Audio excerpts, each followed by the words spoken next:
Wonderful. I should just give a shout out to Ann Larson. She is the project director with the Washington State Department of Enterprise Services. And the Washington State Department of Enterprise Services is the state department that's been leading the efforts for previously the Capitol Lake environmental impact statement, and now transitioning into the Deschutes Estuary Restoration Project as of the selection of this alternative in 2022. And Anne is the state representative. She and I work very closely together, and I work on the consultant team side, leading the technical experts to design and deliver this project. So thank you all for being here tonight. I'm so pleased with the turnout, and I'm excited that we get to share what we're up to for the next hour. Okay, first and foremost, we'd like to acknowledge the Indigenous people who have stewarded this land since time immemorial and who still inhabit the area today, the Deschutes Band of Indigenous people of the Squaxin Island tribe. I'd like to take a note and talk especially about the partnership of the Squaxin Island tribe. They're instrumental in the work that they're doing. They serve as a design partner and technical resource for us. We're restoring the estuary to its historic habitat, and they partner with our coastal engineers, our habitat leads, our natural resource partners in the thinking and developing of the concepts for this project. They're also critical in the funding work that we're doing, and overall a strong partner in the restoration of this great landscape. Okay. So let's talk about the project area. This project is so unique because it is at the footsteps of the Washington State Capitol campus, the mouth of the Deschutes,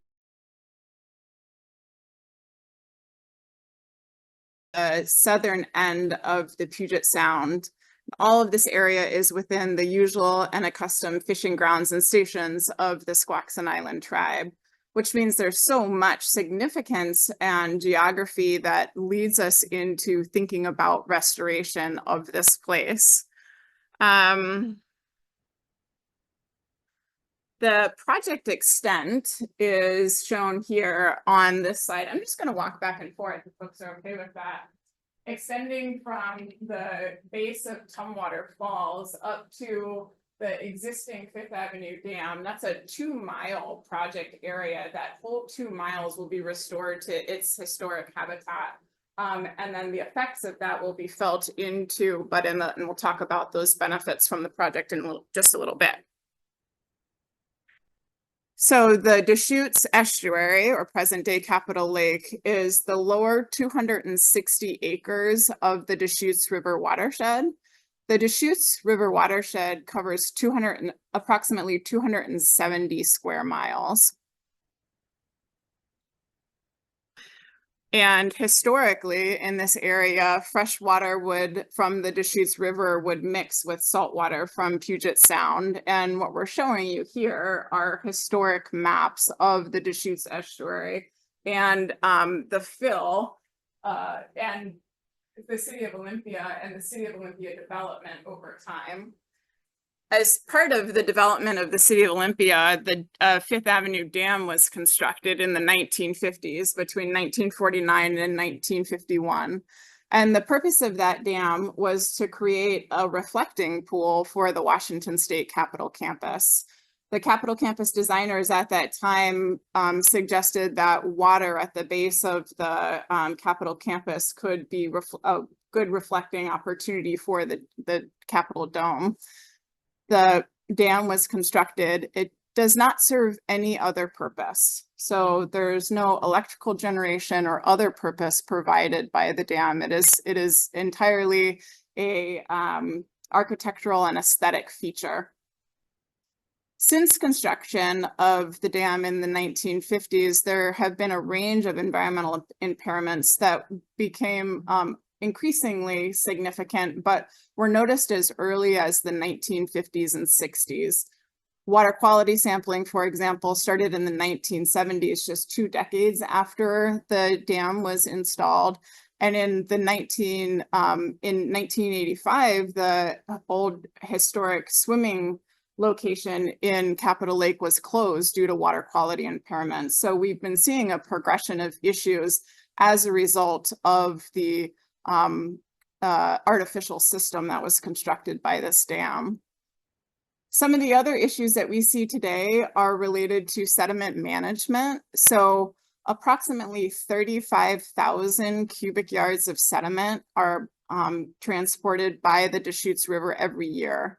And they settle mostly in the Capitol Lake Basin. Some of it goes out through the dam, but most of it settles in the Capitol Lake Basin, which over time has meant that conditions are significantly shallowed. There's sediment accumulation of up to 13 feet in some areas, for example.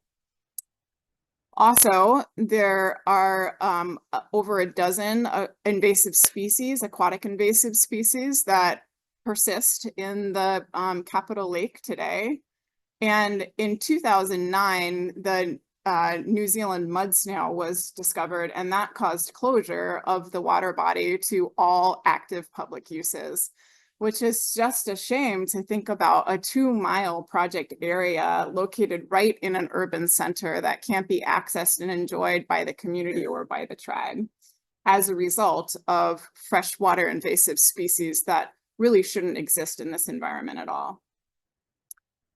Another issue that is caused by the dam is that in the summers, the water has, let me start that again.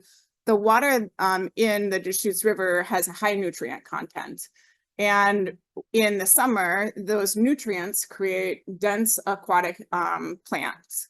And those plants exist within Capitol Lake, they grow, and at the end of the summer, when they die off at the end of their growing season, that material gets discharged through the dam into Budd Inlet. What happens when it's in Budd Inlet and when it hits that salt water is that it decomposes, and that process of decomposition uses oxygen, and it causes dissolved oxygen depletion.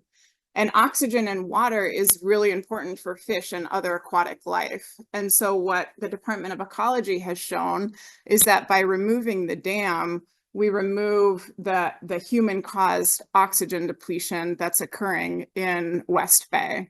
So that's another issue that has been caused by dam construction and would be resolved by dam removal.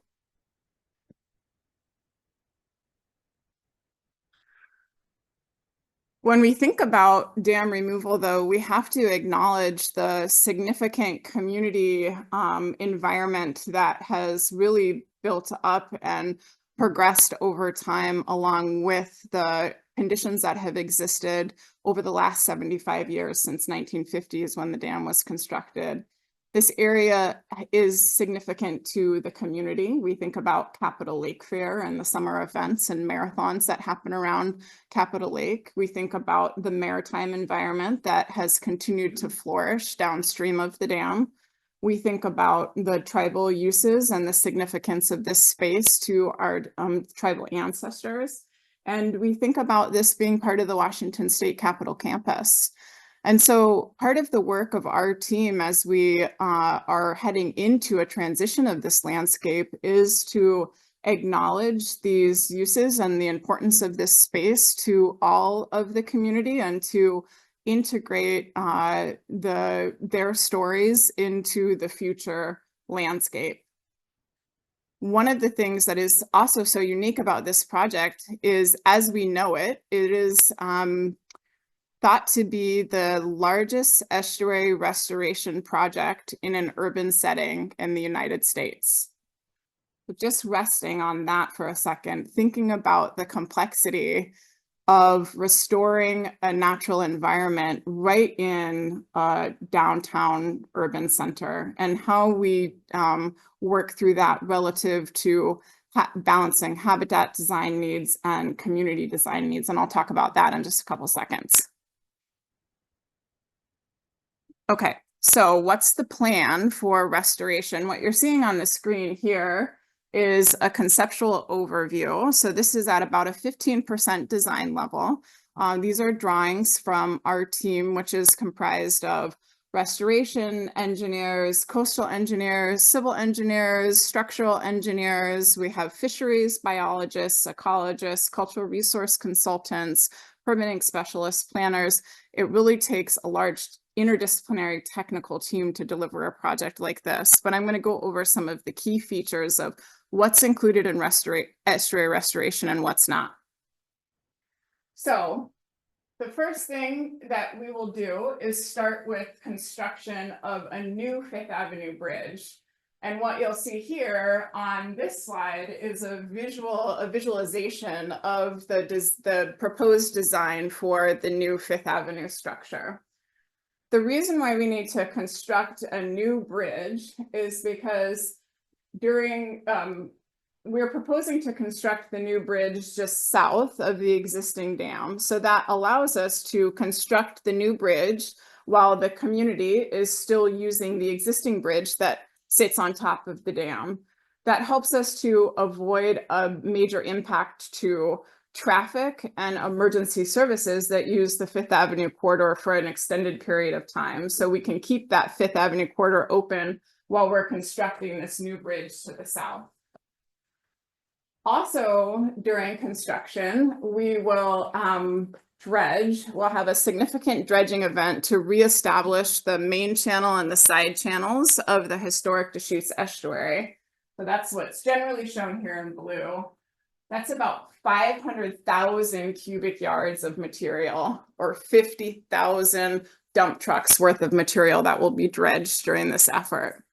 So what do we do with all that material? Our plan is to move that material onto the shorelines to create new habitat, to diversify the habitat along the shorelines, which can increase ecological diversity and also visual diversity of this place. That also means that we divert all of that material going from a landfill, being put into trucks and going to a landfill, which reduces costs of the project overall and the environmental footprint. Recreation is also a key component of the project. So these orange lines here are conceptual layouts for new boardwalks. There could be about a mile of new boardwalks constructed along the shorelines and weaving through the new habitat. Fishing will be restored with reconstruction of the fishing pier just north of the I-5 bridge. And we've also heard from the community about interest in getting down to the water in this space that will be restored. So we're visioning a new water access point, and I'll talk about that in just a bit. The last thing that we do during construction, at the very end of construction, that's when we remove the dam. So the dam stays in place for about a 6-year construction duration. And at the very end, that's when we take it out and restore tidal flow back to the 260 acres. After construction, we have been working with our partners for a funding plan to support maintenance dredging in navigational areas of West Bay. So maintenance dredging will occur north of the project area after construction at about a 6-year frequency. And the purpose of that is so that the estuary and the maritime environment can continue to coexist into the future, that we're not choosing one over the other.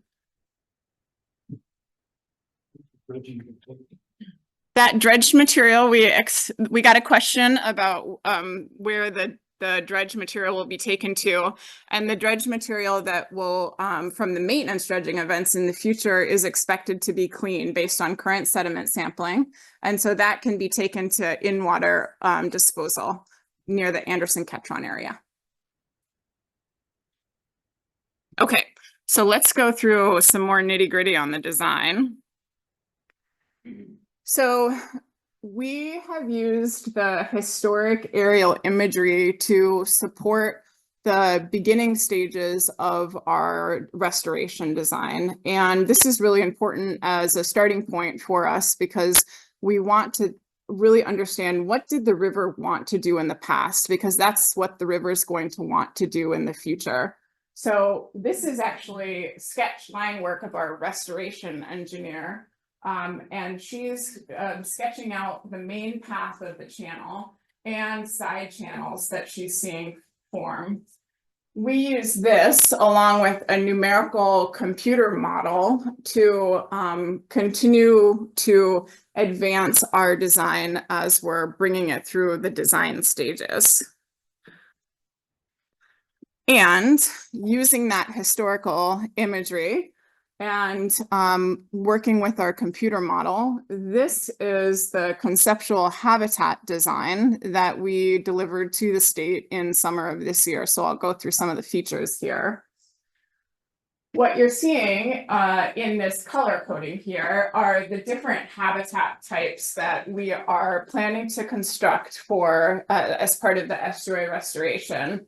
So we worked with the Squaxin Island Tribe and the Washington Department of Fish and Wildlife to define and identify the 5 key target habitat types for construction within the estuary. And these habitat types are really important to salmon species and forage fish that we expect will come back into the project area. And those habitat types are generally low marsh and high marsh. And so you'll see that in the kind of browner shades here. And then tidal scrub shrub, which is where you're getting up to the green, and tidal forested wetlands, and then riparian habitat. Basically, what you'll see out there is in these darker shades of, of brown are mudflats, and then there will be varying habitat from those mudflats up to the shoreline. One of the things that we think about often in terms of siting this restoration project in an urban environment, though, is that visual diversity. And so planting along the shoreline, as we've shown here in these green areas, helps to bring that visual diversity and interest into that urban space. But we want to limit the amount of dry land because we don't want to attract large hordes of people or long-term residents to these places, because that can detract from the habitat function or habitat value of the area once it's restored. So that has been a balance to find the right trade-offs there. Is that like a little island here on that? Island here? Yeah, is it gonna be an island? Yep, so that's exactly right. There was a question, is this going to be an island? We will construct an island here in what we call the middle basin. And this is an island up here in the north basin. And these are mimicking some of the islands that we saw in the historic imageries that we reviewed. One of the other things that I should point out is that darker green shade, especially this color, is that riparian habitat, which means that taller, drier habitat that you see along shorelines. And we are minimizing how much of that happens along this shoreline, because what we know is that the views from the Capitol campus out to the water and back are very important. So we don't want to put trees along that shoreline to obstruct those views, but we have the opportunity really to do that on the western shoreline from the top to bottom of the project area.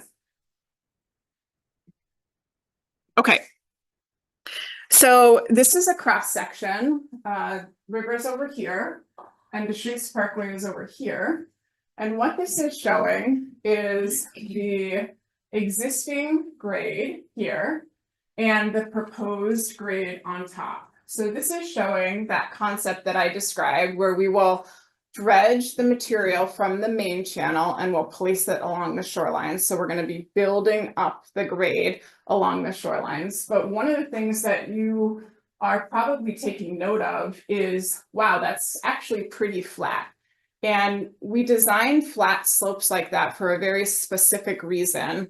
That allows habitat to slowly migrate upland or upslope as water elevations rise with sea level rise in the future. So we don't want to lose all of those that variation in our habitat types. And so designing flat slopes allows the habitat to move this way as water starts to move this way. Yeah, so you can see it's a long run for the tidal marsh habitat. The tidal scrub shrub patches are here. tidal marsh, so it gets kind of wet, and then low shrubs along the Deschutes Parkway.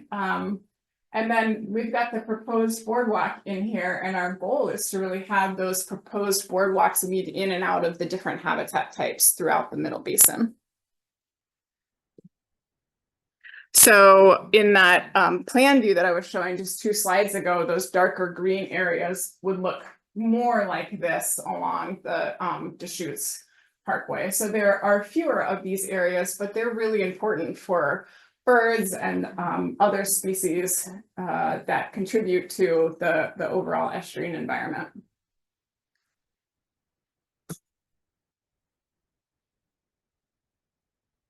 Okay, so as part of the 15% design, we put together some visual renderings on what would the project area look like. And this is existing conditions. And before I switch to the next slide, I should ask, did any of you get out and see the lake when it was drawn down in July? Some of you did? Okay, great. One of the cool things that we saw was that the visualizations were really, we had done them before the lake drawdown, but we really did see the main channel, and the visualizations looked very much like what will be restored in the future. And another note of our project team was just how many birds were coming back to the site. So there were just so many shorebirds using that area with the sediment exposed. Okay, so this is existing conditions. And this is what our conceptual design suggests that the future conditions would look like. So this is mean sea level, which is most of the time, you would see water inundation in the estuary at about this level. The water depths will be relatively shallow. And you can see the new or a mock-up of the Fifth Avenue Bridge, the new Fifth Avenue Bridge in the background. Sometimes we are asked, how often will we see water in this area?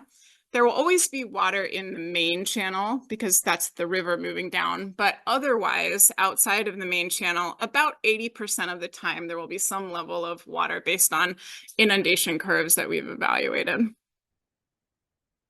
And this is what the area would look like at the lowest water level every day. So you can see that main channel being very prominent there, and then the mud flats moving up to that habitat on the eastern shoreline. Okay, so then this is the existing condition. Oh, sure. Yes, question. Yeah. So confusing looking at the pictures. You said the dam would be the last thing to be taken down. That's right. Which, whether or not Fifth Avenue, which is on the dam, will be continuous or just broken off in sections, and it's going to just stay there as a dam. I then gather that the new bridge will be built before that's completely removed. That's right. So the new bridge, the question is when can traffic flow switch over? Is that a fair way to ask the question? Yeah. And we will construct the new Fifth Avenue Bridge that you're seeing here and connect that to the roadway and move traffic over to the new Fifth Avenue Bridge before we start working on demolition of the dam. So there will be only a minor impact to traffic, and that's when we're just hooking the 2 sides up to the roadway network. Sure, let's do another question. Are you going to cover what happens when sea level rise comes to visit us? Great question. Okay, so we just went over that on the habitat design, why we keep our slopes shallow so that the habitat can migrate up. Relative to our infrastructure, what we've done is we've looked at sea level rise projections for Olympia specifically, and the elevation of this bridge and the other bridge that we're replacing will accommodate, is high enough to accommodate future sea level rise up to 2100 and later. All right. And the downtown. How will that affect downtown? I have a couple slides on that, so I'll get to that in just a second, specific to sea level rise and how the project supports sea level rise resiliency. Okay, so this is the Middle Basin, and there was a question just a second ago around that island, and I want to point out here that that was the island that I was just circling over here. This is what that would look like, and this is a side channel, and the main channel goes around in this direction. So it acts as a diversion? What was that? Does it act as a diversion to get the river in that way? Or is The it- river has wanted to do that, and so this is really a mimic of natural conditions. Is it being built upon an already existing rise in underwater there now? I'd have to look at there's a question of, would this be built on an existing rise? I'd have to look at the bathymetry for that, but regardless, we would add sediment to create this. Okay, and then this is a visualization of what it would look like in the middle basin at low water. And you saw this on the other slide, but this is the visual rendering of the new Fifth Avenue Bridge. And the goal here is for this really to be a signature bridge that helps to enhance and support the community use of this space and the recreation and the views that have been so important in history. And so what we've done here is there will be a vehicle lane in each direction, and then a separated bike and pedestrian lane, or a bike and a sidewalk in each direction. And this is expanded pedestrian space that is really allowing people to continue to embrace and enhance the experience of being around that North Basin and Heritage Park. We vision this right now as seat steps that could allow people to pause and sit and view back onto the campus and the restored estuary. And we refer to this area in the bridge as an oculus, and that is generally sited over the main channel of the restored Deschutes River. So when salmon are returning in the fall, in the late summer and fall, people can really view over and see the habitat that's moving beneath them. So what you're seeing there is the one building that exists now. That's right. There's a question about this building still being in rendering. It's still the same building, it's just been changed into the business. It has, yes. And then the white area is where they have the ice skating. That's right. And Heritage Park. Heritage Park is happening over here. Okay. Okay, so this is a bird's eye view or a plan view of the new Fifth Avenue Bridge. And what I would point out here is the intention around having extended landscape and on either side. So that if you're in Heritage Park and you're using the walkway to go around that North Basin, it really feels like a continuous space, and it invites people to get out over the water. We also heard in meeting with the community that the arches and the bump out spaces of Fourth Avenue could be reflected in the Fifth Avenue design. And so that's what you'll see on the next slide too, trying to make the designs similar, but not the same. So this is our current rendering concept of how we could convey the arches that you see in Fourth Avenue in Fifth Avenue. And we'll continue to work on this and progress it as we get into the design process. And this is a rendering of the oculus, looking back onto the restored estuary and the Capitol campus. Okay. So I should just say here that this is Heritage Park here, and it's a state park that really has many features throughout the park that are intended to convey significance of the entire state as part of the Capitol campus and at the base of the Capitol campus. And we'll talk just a second about how we are transitioning this as part of our project now too. But first, we've met with the communities several times and for many years over the future aspirations for restoring recreation as part of landscape restoration. And one of the things that I mentioned we'd heard is the interest to get back to the water and see the marine life and just be in that space on a dynamic shoreline. And so the plan is at Marathon Park, and I'll switch back to show you where this is.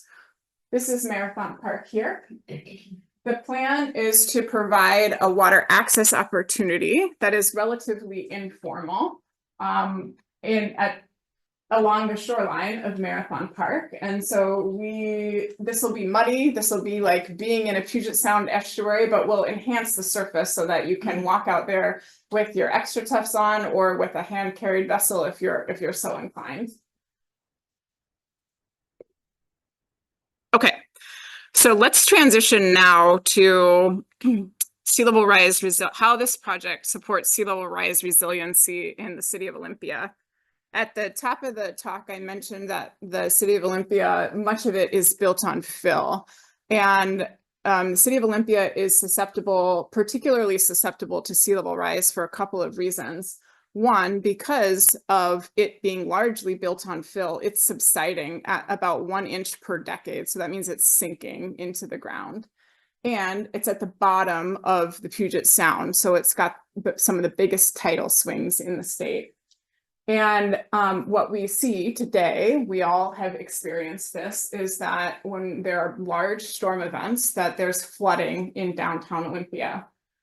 What this is showing, this is from the Olympia Sea Level Rise Response Plan, so this was city-led work, is that at the 100-year storm, flooding is happening and overtopping the seawall in Heritage Park. And you can also see that it's starting to overtop at the top of the Port Peninsula and along Percival Landing in downtown Olympia, which creates flooding in downtown Olympia. And there are 450 businesses and major roadways in downtown Olympia. We want to avoid that. This shows how the flooding starts to increase with 6 inches of sea level rise, which based on projections from City of Olympia could happen anywhere from 2040 to 2060. 2040 is just coming right up. And you can see that this yellow line is showing the major flooding pathways. And that suggests that the Heritage Park shoreline is a major flooding pathway, providing an opportunity for floodwaters to get into downtown Olympia. And this is 12 inches of sea level rise. And what you start to see at this happening in 2050 is this new red line appears. And that red line indicates flooding at the annual king tide level. So that's annually when we have our high tides that flooding starts to happen here, whereas the orange line indicated flooding at the 100-year storm event. And then this is an inundation map at 2 feet of sea level rise. So our project will include a significant opportunity to cut off that flooding pathway into downtown. So we are planning to use this opportunity to raise elevation along the shoreline of Heritage Park to increase resiliency across the city of Olympia. In addition, I should mention that by removing the dam alone, the flood elevations within the city of Olympia are dropped by 1 foot. So just taking the dam out is a significant step forward against sea level rise resiliency. And then this work that I'm going to describe to you here is the added step to that. So this is a cross section of existing conditions in Heritage Park. You can see the existing wall here, and I want to point out to you the 15-foot elevation of that wall. And then this is the pathway that many of us walk around when we're walking through Heritage Park, and then the tree-lined promenade and grass back to Fifth Avenue. And what our restoration designers have visioned is an opportunity to, instead of bringing our habitat to here and stopping, bringing our habitat and building it up. And this is a couple images of what we refer to as a habitat berm. Sometimes it's referred to as a horizontal levee. And what this is essentially showing is constructing habitat that buffers storm surge and keeps the storm surge back and down.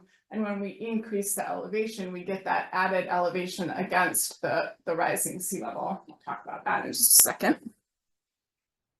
Okay, so this is a concept, and this is very conceptual at this point for the habitat berm in Heritage Park. So you can see that we're still proposing our different habitat types, but what we would do is we would bring them up to a new elevation of +17. So that's raising our elevation by 2 feet to buffer against and hold flood the 2 feet of sea level rise that's projected to occur by the end of the century. And we're doing this in a natural way at this point that integrates with the estuary restoration design. And we'll be designing it to be forward compatible such that in the future, if and when sea level rise continues to persist, that there could be additional measures that are taken, like a seat step wall, or other structural measures that can go on top of this in the future at the end of the century, or when that 2 feet are hit. Okay, just a couple more slides about where we're at. Perfect, I think we're doing okay on time.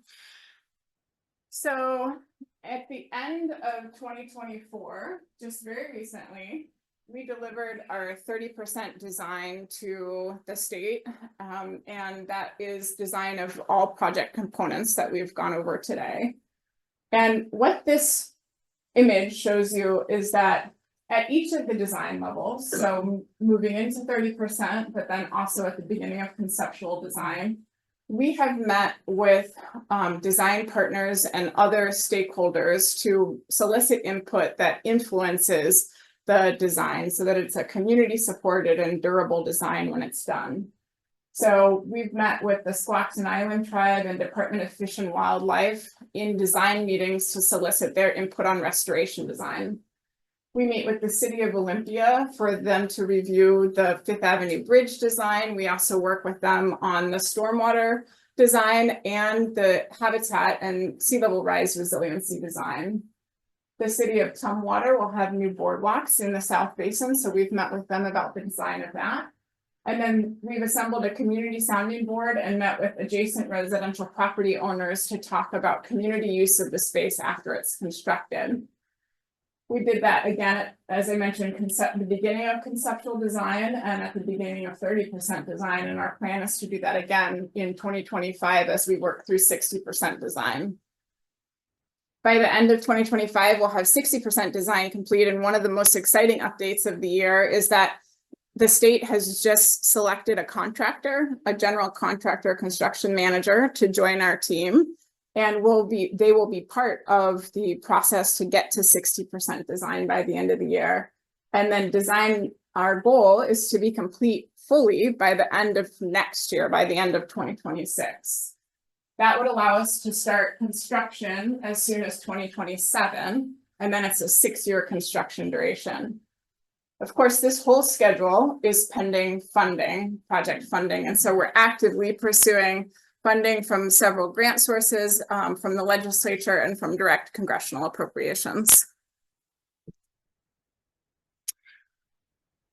Just 2 more slides here.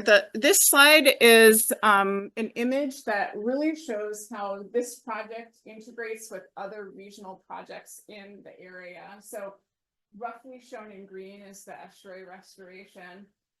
Estuary restoration would follow cleanup that is being led by the Port of Olympia in West Bay and East Bay. So Port of Olympia will go first and remediate contaminated sediment in the marine waters.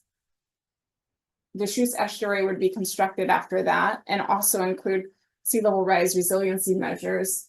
And then the orange or the yellow indicates work by the city of Olympia to continue to armor downtown against sea level rise, impacts of sea level rise. Okay. Thank you for being here. And this is a QR code. Oh, yay. I see questions. Let me say one more thing. We send out newsletters to keep the community updated on our progress. And if you scan this, you can join the mailing list. And this is also a email address that we respond to.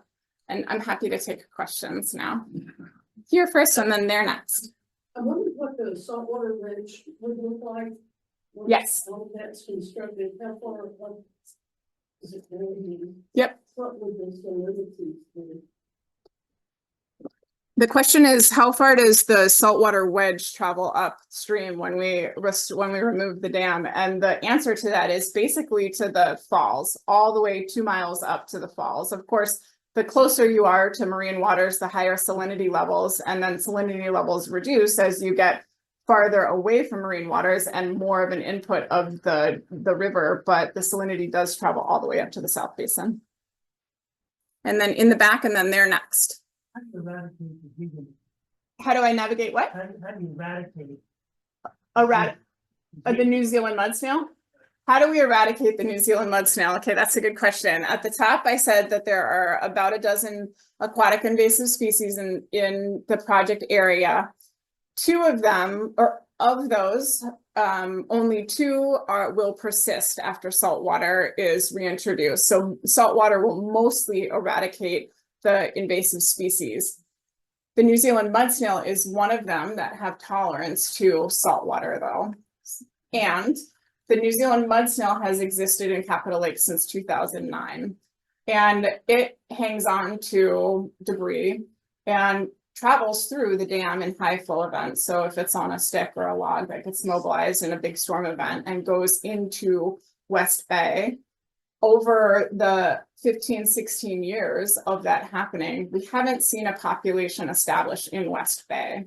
So that suggests that salinity levels in West Bay will largely or significantly reduce the population of the New Zealand mud snail once saltwater is brought back into the project area. But there may be some persistence where there's high freshwater input, like Percival Creek, up near the base of Tumwater Falls, or at other significant stormwater discharge locations. There next, and then blue shirt, and then back up here. What's the total cost of the project? What is the total, the question is, what's the total cost of the project and what are our sources of funding?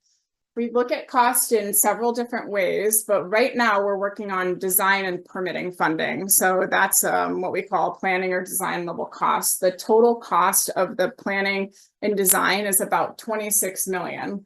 We received a $7 million allocation appropriation from the state in 23 to 25 biennium.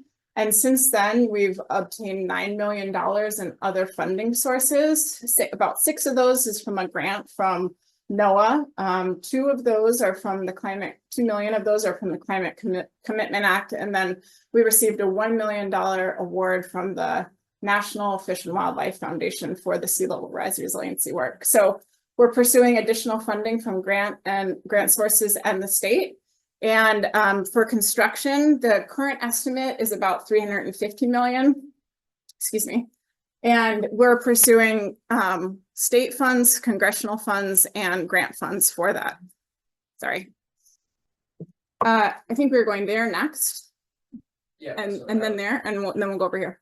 I'm a stormwater engineer. I see a lot of big roadways bordering on 3 of the 4 sides of it. They're bringing any thoughts to like open treated BMPs, some sort of stormwater park to like protect the water quality from the runoff from those roads. Yes, so the question is, what's the deal with water quality relative to stormwater input? Is that fair enough to say? So that's such a good question. There are about 67 or 69 stormwater outfalls that discharge into the project area, which is a lot. Most projects have like 1 or 2. And those stormwater outfalls, the treatment is regulated by the Department of Ecology with the different entities, so WSDOT, City of Olympia, and DES. So they are responsible for providing treatment upstream of the discharge point. What we're doing on our side is consolidating stormwater in places that make sense, and then designing the habitat around that so that it can really create side channels that feed into the estuary and not create new places of scour. We'll also provide stormwater treatment for the bridge in natural ways. Here, and then there were 2 over here. Well, it looks like a lot of that would be good for salt-marsh grants and stuff. But what about shellfish restoration? Good question. What about shellfish? The jury's out on shellfish right now. We think that there could be some opportunity in the future, maybe 10 years after establishment, for shellfish to be recruited back to the project area. And that's really the best answer I have for that one.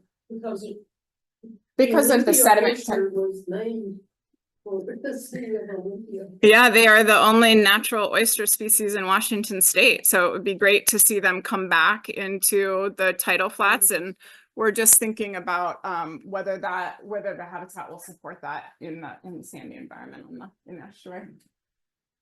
Okay, I think I saw there, and then there was maybe one up here. Please. There can be any huge project like this when water levels change. And then I imagine that special circumstances when it's fresh and salt. What are the plans and who will be in charge of all the plantings and the fact that invasive plant species will, I mean, how will that be handled? Good question. So the question is, who's in charge of the plantings and making sure that the plants are establishing and being maintained into the future?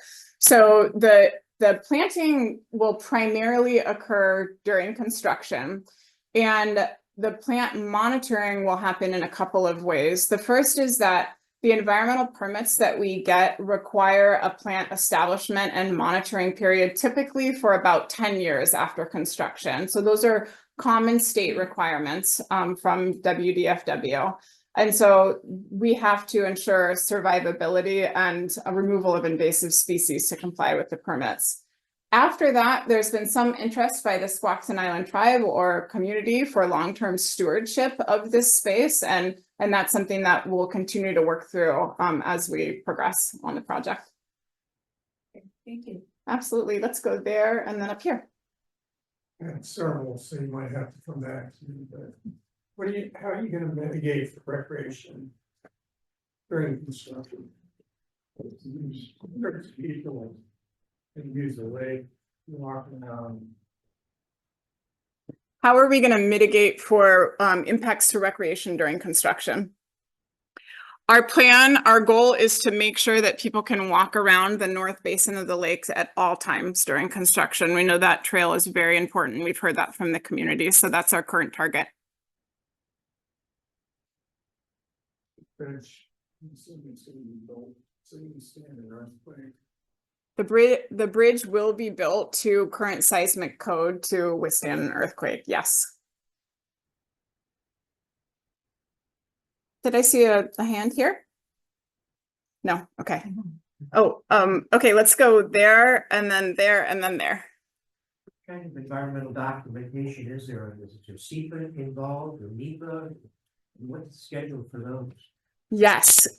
The question is, what sort of environmental review and documentation was completed and what's the schedule? So the SEPA, which is State Environmental Policy Act, requires that you go through an environmental review before you make a decision like this on a project.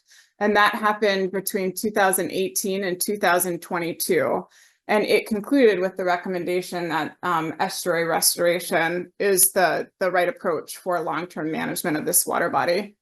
Now, there was a question about NEPA, which is the National Environmental Policy Act, and that kicks in when you either receive federal funds or you receive a federal permit. And so we will go through the NEPA process as part of our permitting this year. Post-design.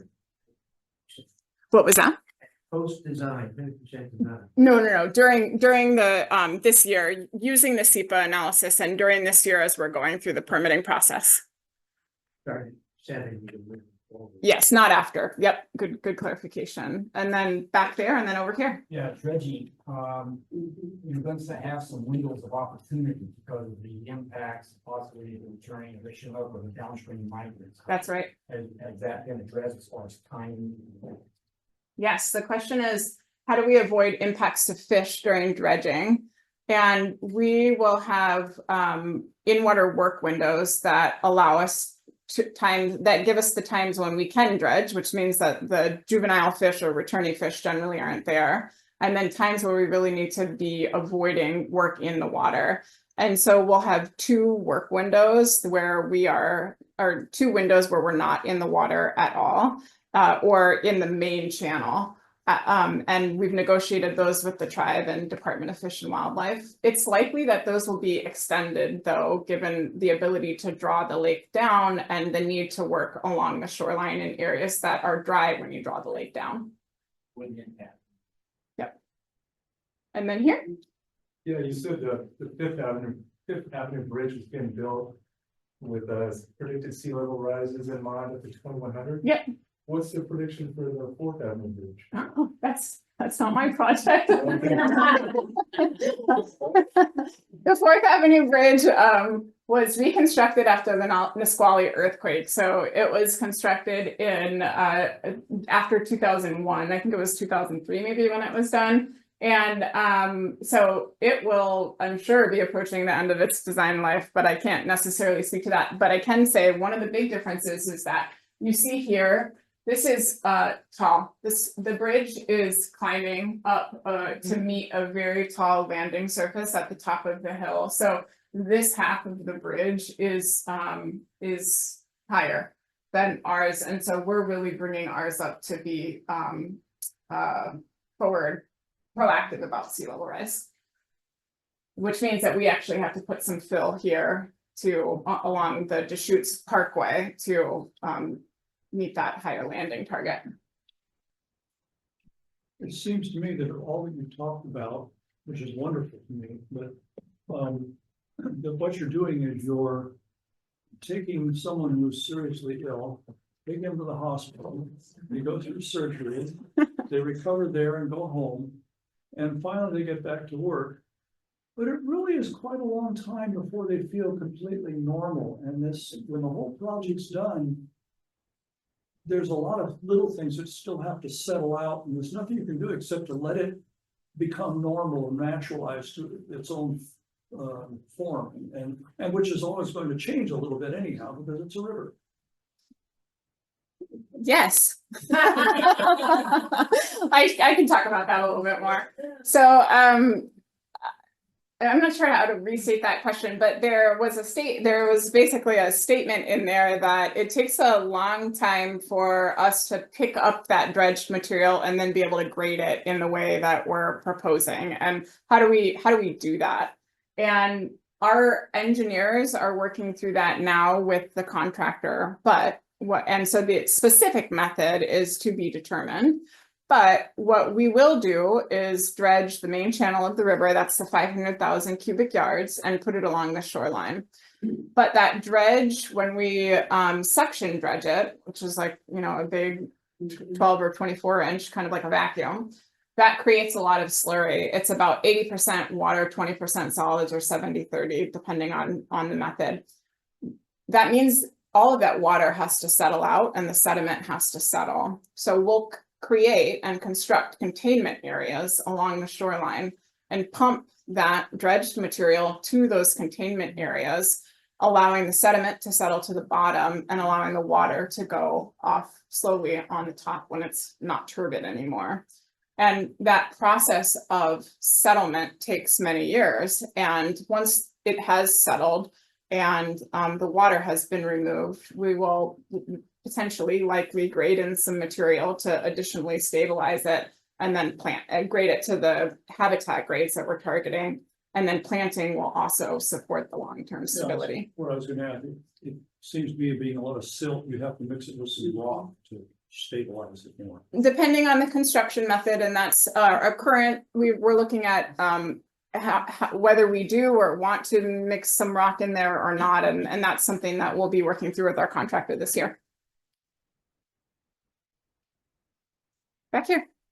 About incorporating some rocks and water into the bridge. Yes, absolutely. Question about incorporating squawks and art into the bridge. Let's see here. Nope. So we very much want to incorporate squawks and art into the landscape, and there's so many opportunities for us to do that. One of the things that we have thought so far is about the opportunity for vertical sculptures on either side of this expanded pedestrian space, and that could be tribal art, and we're engaged with a well-known tribal artist at the Squaxin Island tribe, Andrea Wilbersigo. She is currently working on a piece that will be installed up here in the next year or two. And you'll see that there's a call out for art and other interpretive signage. The goal and the intention is to bring tribal stories, maritime stories, community stories into that interpretive signage that can be across the entire landscape, not just on the bridge, but the boardwalks and Heritage Park too. Here. For my, a more conceptual question about when you were looking at alternatives. Just looking at this picture in particular, did you ever think about, like, with the city just removing the Fifth Avenue Bridge at all and expanding the Fourth Avenue Bridge? Because it seems like there could be opportunities to consolidate the number of bridge crossings there. I don't know if that was ever an alternative that was looked at. Let me make sure I understood the question. Was there ever a thought of just not putting Fifth Avenue back and just expanding Fourth Ave for additional capacity up there? Yeah. That's a very interesting question. And the answer is that is not something we would pursue because of the need for emergency services. So in the case of an earthquake, a significant earthquake, for example, or other big event, we need to be able to move emergency services from one side, from the east side of the city to the west side of the city. If you only have one pathway, one corridor, that significantly increases response times. So that was a big driving factor in thinking through constructing a new Fifth Avenue before we started demolishing the existing Fifth Avenue, so that there's redundancy in the east-west system across the city. I think I saw that one and then this one. You might not have made a project but you mentioned like path on the bridge, which like is separated. But you separated really. Bike paths, yes. Okay, the question was, how do we, do I have a cross section? What does separated bike paths mean? Okay. There will be vertical structures to separate, yes, the vertical structures to separate cars from the bikes. And so we sometimes separated can mean painting or just a buffer strip, but our goal is to really have that vertical separation. Yeah, and what that looks like, well, we'll come up with something that works. So with the current Fifth Avenue Bridge, the dam can be open, is that right? Yep. So are you gonna open the dam while you're doing all of this to kind of let the water leave? The question is, during construction, will we continue to open the dam? And yes, we will continue to open the dam. In fact, our goal is to use the dam to help regulate our water levels. So there will be times where we want to let as much water out as possible and really draw the lake down. And we did that, for example, in July when we did that drawdown. The benefit of that is that allows us to have dry land or drier land on the shoreline to start drying out that sediment that we're trying to dry out and grade. Yeah. I can read this.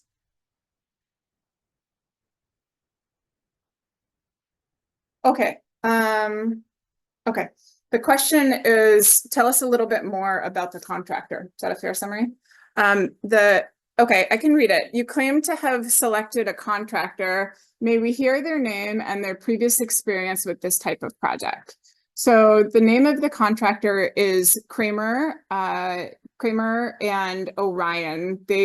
Orion Marine, they created a joint venture to go after this project. So Kramer is a civil and structural firm that has a global presence and a strong presence in North America for delivering alternative delivery projects. So projects that really require innovative thinking with the design team for bridge and roadway structures. They have very strong qualifications in that.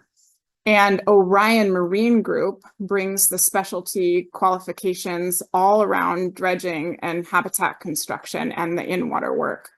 What is so unique about this project is in terms of the scope and the total construction costs, it's about 50-50 between upland infrastructure. So we're replacing and constructing 2 bridges, the outfalls that I described, the boardwalks, And then all of the in-water work, the dredging, the habitat creation, and the planting. So that's why the joint venture was formed, so that they had expertise and qualifications to contribute to and perform much of the work. You gave us some design costs with your estimates. Can you just a little bit louder? You said some of your design costs, and you gave us some estimates for that. Do you have a working total project cost for everything? Do we have a working total project cost of everything? So the design cost is about 26 million. The Yeah. construction cost is about 350 million. These are all to date. Those are not escalated into the future, and they'll progress as design is underway. What that doesn't include is agency management costs and other, miscellaneous costs that go into that. So I wouldn't add those two numbers and call that the exact sum, but you can use that as a rough representation of where we're at.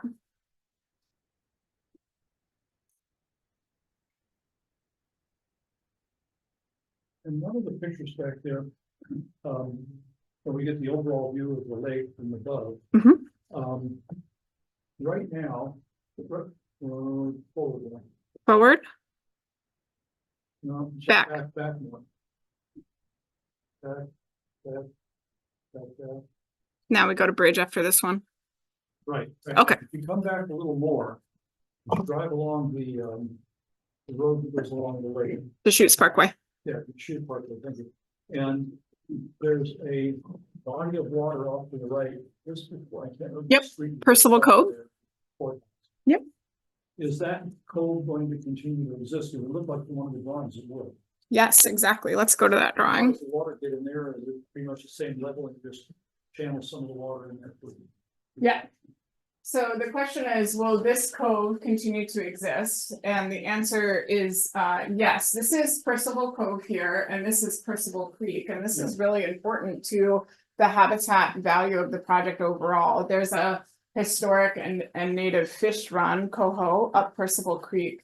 And so we will be improving the habitat of Percival Cove, and it will be subject to tidal flow as well. And then Percival Creek will be maintained as it is. Yeah. Back here? I'm wondering if any wildlife biologists have commented about the bat population from Woodard Bay that comes and feeds during the summer on Castle Lake, and will they still have a feeding ground in the estuary, or will they just be displaced?